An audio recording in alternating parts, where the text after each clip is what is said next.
Number দাবি হচ্ছে Mrs Hosne Ara হিমছড়িতে 10 acre খাস জমি চান। আর সেটাকার কিছু অংশ আমি তো আপনার পার্টিকেও দেই। Good, very good. 4 নাম্বার দাবি কাজী রহমত সাহেবের। আপনি চান বিদেশে চিংড়ি মাছ রপ্তানি করার জন্য আরো 5টি লাইসেন্স। আপনি তো সেই কাজী রহমত যে চিংড়ি মাছের ভিতরে হেরিন রপ্তানি করে থাকেন। সবই তো আপনার জানা। হ্যাঁ, অবশ্যই আমার জানা আছে। আপনি আপনার লাইসেন্স পেয়ে যাবেন। আরে আমার শ্বশুর আব্বারও দেখছি একটা আর্জি আছে। আপনি পাহাড়গুলোর বন্দোবস্ত চাচ্ছেন, ওখানে হোটেল এবং বাড়ি করবেন। বাহ, যে নিজের হাতে জামাইয়ের বাড়িতে আগুন লাগিয়ে দেয় সে গৃহহীনদের জন্য গৃহ তৈরি করবে। সুন্দর। আর জনাব নটরাজ সাহেবের দাবি, যিনি জনসভায় ভাষণ দিয়ে জনগণকে প্রতারিত করে রাজনীতির দাবা চাল চলে এসেছেন, তার একটি দাবি আছে। বিউটিফুল। আপনি আপনি এই এলাকার সর্বময় কর্তা হতে চাচ্ছেন। হ্যাঁ, এ সবই হচ্ছে গিয়ে তোমার ওই রাজনীতির দাবার চাল। আপনার রাজনীতির দাবার চালে আমার জীবন শেষ করে এখন আপনি জনগণের জীবনও শেষ করতে চান। জনগণ যত শেষ হবে তত সরকারের বিরুদ্ধে তাদের ক্ষোভ জন্মাবে, হতাশা বাড়বে। সবাই চাইবে বিদেশি কেউ একজন এসে আমাদের দেশের দায়িত্ব নিক। তখন আমাদের ইচ্ছে মতো দেশও চলবে, পকেটও ভরবে। কারেক্ট। দেশ যত শেষ হবে তত দেশদ্রোহীর পকেট ভরবে, দেশের গলা কেটে যা, কিন্তু আপনাদের নাক যেন না কাটে। এমপি, এসব কি করছেন? আপনি আমাদের বকা দিচ্ছেন না তারিফ করছেন কিছুই বুঝতে পারতেছি না। আমার কিন্তু 10টা মদের ভাটি খেলা লাইসেন্স দিতে হবে। হ্যাঁ, জুয়ার আড্ডা লাইসেন্স চাই কিন্তু। আর মোর নামে যত কেস আছে ও আসলে সব বাতিল হয়ে যায়। হবে। সব কেস তো চিরদিনের জন্য বাতিল হয়ে যাবে। স্বাধীন, এসব কি? এটা সেই অস্ত্র যা অনেকদিন ধরে আমি মনের মধ্যে লুকিয়ে রেখেছিলাম তোমাদের উপহার দেওয়ার জন্য। এইসব ভয়ঙ্কর জিনিস এইখানে কেন আনছো বাবাজি? তোমাদের পাপের শাস্তি দিতে। স্বাধীন, প্লিজ। আমাদের মেরো না। তুমি আমার জামাই, আমি তোমার শ্বশুর। নামাও কইতাছি, নামায় না। বাস হবে। সব কেস তো চিরদিনের জন্য বাতিল হয়ে যাবে। স্বাধীন, এসব কি? এটা সেই অস্ত্র যা অনেকদিন ধরে আমি মনের মধ্যে লুকিয়ে রেখেছিলাম তোমাদের উপহার দেওয়ার জন্য। এইসব ভয়ঙ্কর জিনিস এইখানে কেন আনছো বাবাজি? তোমাদের পাপের শাস্তি দিতে। স্বাধীন, প্লিজ। আমাদের মেরো না। তুমি আমার জামাই, আমি তোমার শ্বশুর। নামাও কইতাছি, নামায় না। বাস স্বাধীন, তুমি আমার ছেলে। নাটকের রাজা তুমি। নাটক শেষ হলে মেকআপ তুলে ফেলতে হয়। আজ তোমার নাটক শেষ। আজ তোমার চেহারা থেকে মানুষের মেকআপ তুলে তোমার জানোয়ারের চেহারাটা মানুষকে দেখিয়ে দেব। না না জামাই বাবাজি। এই, আমি বাবা না, আমি জম। তোমাকে আর নটরাজকে তো আমি অনেক আগেই খতম করতে পারতাম, কিন্তু আমি তা করিনি। কারণ তোমরা শেষ হলে সব শেষ হতো না। তোমাদের জায়গায় আবার নতুন তোমরা আসবে। তাই আমি চেয়েছিলাম তোমাদের দলে যোগ দিয়ে তোমাদের সবাইকে একসাথে খতম করে দেব। আমাদের খুন করলে তোমারও ফাঁসি হয়ে যাবে স্বাধীন। আমি তো সেই দিনই কাপড়ের কাপড় তৈরি করে রেখেছি। সেই দিন আমি পুলিশের পোশাক ছেড়ে তোমাদের কালো ধাঁধায় যোগ দিয়েছি।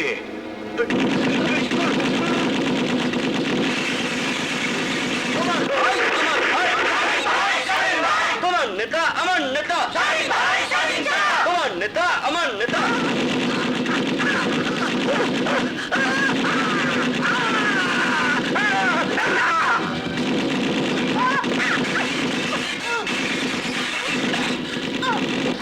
না, স্বাধীনকে আমি দেশ বিরোধী কাজ করতে দেব না, করতে দেব না।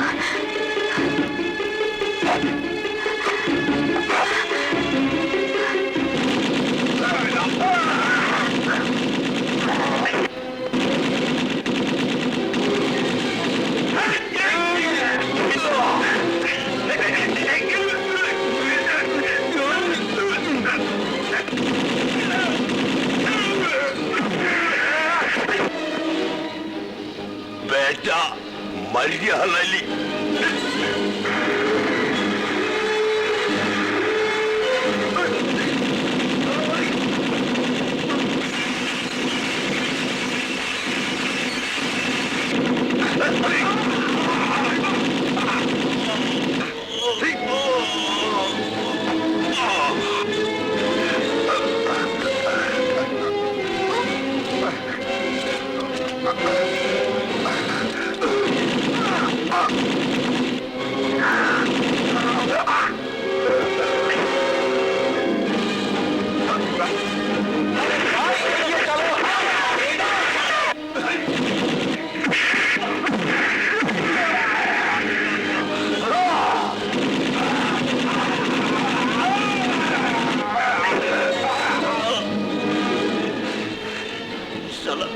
बेईमानी कर ली।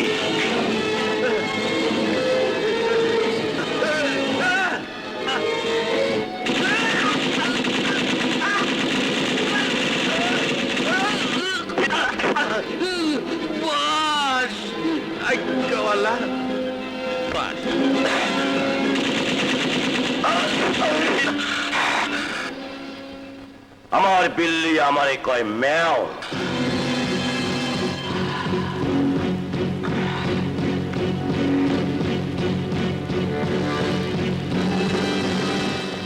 নটরাজ, তুই অনেক খেল দেখিয়েছিস, আজ তোর জীবনের শেষ দিন।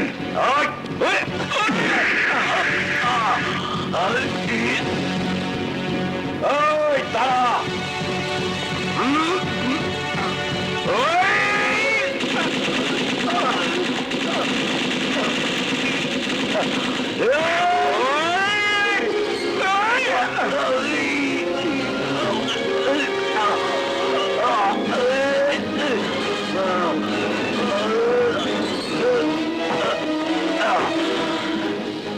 राजनीति डाबोर चले निकला।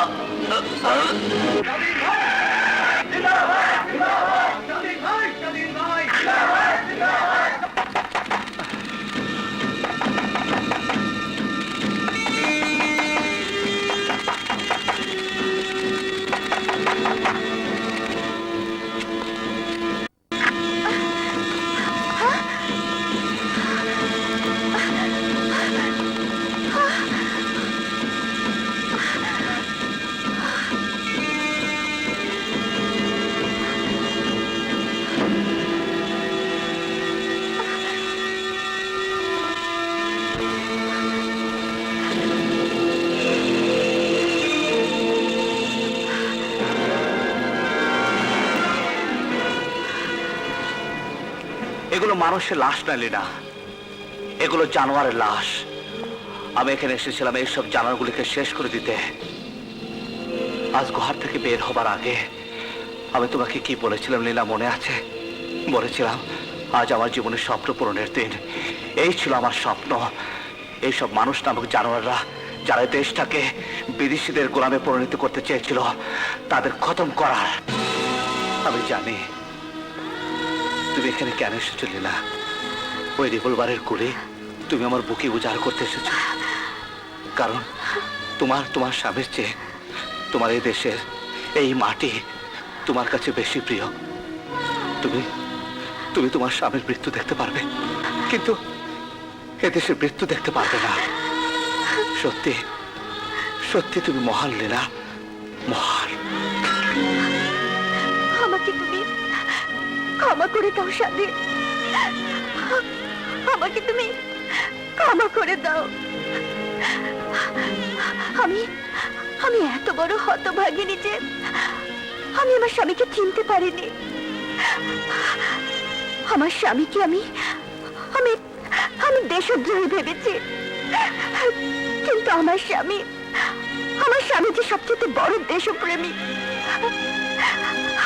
আমার স্বামীকে আমি কিলার ভেবেছি। আমার স্বামী তাদেরকে কিল করেছে যারা এই দেশটাকে কিল করতে চেয়েছে। তোমার নাম এই দেশের ইতিহাসে স্বর্ণাক্ষরে লেখা থাকবে। আমার স্বামীর নামও চিরদিনের জন্য বেঁচে থাকবে, চিরদিনের জন্য বেঁচে থাকবে, চিরদিনের জন্য বেঁচে থাকবে। লীনা, লীনা, তুমি কেঁদো না লীনা। তোমার আজ কান্নার দিন নয়, আজ তোমার আনন্দের দিন। যে স্বামীকে তুমি এতদিন অন্যায়কার হিসেবে জানতে, আজ সে ভুল তোমার ভেঙে গেছে, ভুল তোমার ভেঙে গেছে। লীনা, বউ,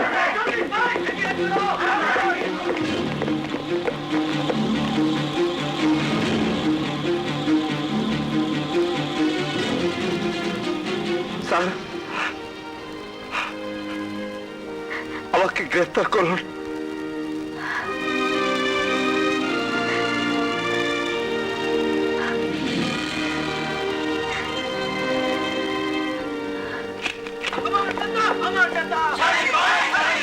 স্বাধীন ভাইকে জেলে নেওয়া, স্বাধীন ভাইকে জেলে নেওয়া।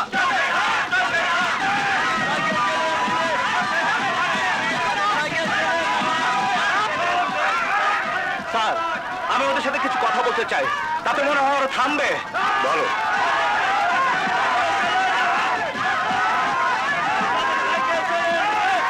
শুনুন, আপনারা দয়া করে আমার কথা শুনুন, আমি কিছু বলতে চাই। এই যে আপনারা আমার হাতে হাত করা দেখছেন, এ হাত করা নয়, এ হচ্ছে এক বন্ধন, মুক্তির বন্ধন। এই জন্য গ্রেফতার করা হয়েছে যে আমি নটরাজ এবং তার দোষর সব শয়তানদের পার্টি অফিসে খুন করেছি। ওরা সব বেঈমান, ধোঁকাবাজ, জনগণের শত্রু শুধু নয়, দেশদ্রোহী। আপনারা আমাকে আপনাদের নেতা বানিয়েছেন, ভোট দিয়েছেন, আপনাদের সুখ দুঃখ দেখার দায়িত্ব দিয়েছেন। আমি সেই দায়িত্ব পালন করে এসেছি। ওদের খতম করে দিয়ে আপনাদের কাছে একটা অনুরোধ করে যাই, এই জিন্দাবাদ ধ্বনি, এই এগিয়ে চলো, আমরা আছি তোমার পিছনে। এই সব স্লোগান দিয়ে আর কতকাল এই সব ভাওতাবাজির রাজনীতি এদেশে আপনারা চালু করে রাখবেন? আপনারা যাদের পিছনে লাইন নিয়ে মিছিল করে যান, একবার জানতে চেষ্টা করেন তারা কিসের লোভে আপনাদেরকে খাটাচ্ছে। গদির লোভে, আল্লাহর ওয়াস্তে। আর আপনারা তা করবেন না। আজ রাজনীতিবিদদের মুখোশ পরে কিছু অসৎ লোক নিজের স্বার্থ চরিতার্থ করার জন্য রাজনীতিকে হেয় প্রতিপন্ন করছে। এইসব তথাকথিত রাজনীতিবিদদের দেশ থেকে উৎখাত করার জন্য আপনাদের এগিয়ে আসতে হবে। যারা সৎ রাজনীতিবিদ তারা যেন অসৎ রাজনীতিবিদদের কালো টাকার জোয়ারের কাছে সে যেতে না পারে।